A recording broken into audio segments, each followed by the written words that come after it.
Hello, Randy Smith, alongside Chief Engineer John Mitnik here at the South Florida Water Management District. This is the last week of June, and we are here to take a look at the situation that we have in the South Florida Water Management District. And just for reference, South Florida Water Management District extends from basically Disney World down to the Florida Keys, and we have a service area, 16 counties, and over 8 million people that depend on this agency for flood control. To set up the scenario a little bit, John, we, for the month of June, rainfall-wise, looks like a little bit below average to date. And that's good news because in May, we set records with 300% of average rainfall hitting us. That created some issues in our water management district system as far as high water levels, including Lake Okeechobee, which is requiring discharges from the U.S. Army Corps of Engineers to the east and west, which has its own set of issues when they do start to make the releases. But John, take us through and tell us where, as we approach the 1st of July, what does the South Florida Water Management District flood control system look like now?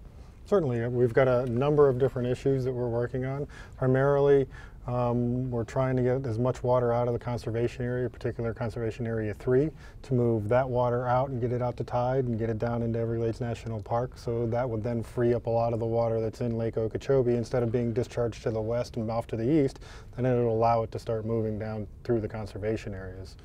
So we've got a number of different activities. You talked about the rain a little bit over the past couple days.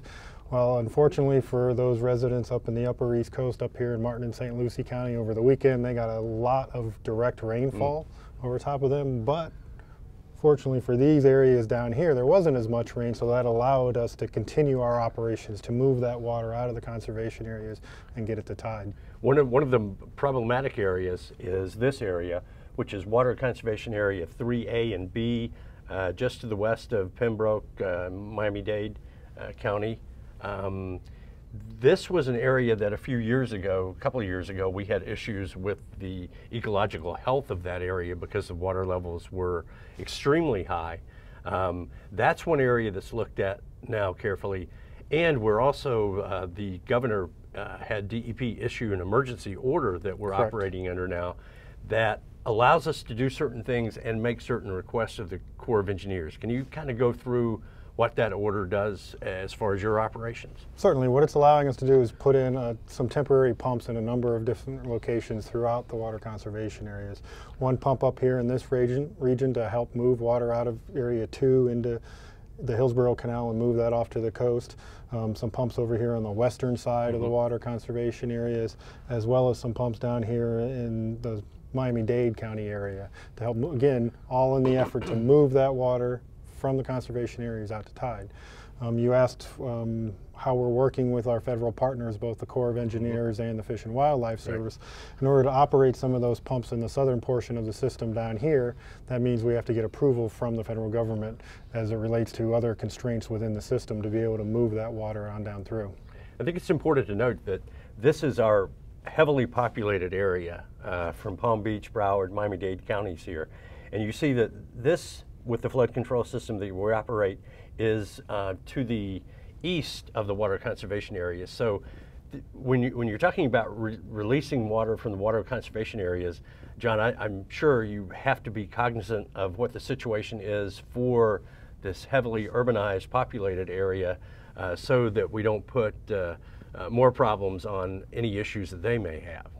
Correct. As the rainfall starts happening, then one of the things you've got to be aware of is, as you were talking about, all of these areas along the coast here and all the residents that live amongst those areas. So as we start to move that water out of the 3 conservation areas off to the east, we have to time it, and it's more of an opportunistic operations in the sense that you're dodging those afternoon rainstorms. So if it's raining up here in Palm Beach County, that affords us the opportunity to move water down this way, or vice versa. So I guess the real key is, what does the longer term forecast hold for the rainfall and the wet season, which, everything that all of your actions are dependent on how much rainfall we get. Do you have any insight as to what the future may hold? So as The last couple of days, we've seen about average rainfall for the typical month of June. Over the next, I'd say, 2 weeks or so, we're forecasting a little bit below average rainfall, but beyond that, all forecasts are calling for above average rainfall for the rest of July and on into September. So that, obviously, if that comes to fruition, will continue the challenge that we have. That's an update, and we will be back with more information next week.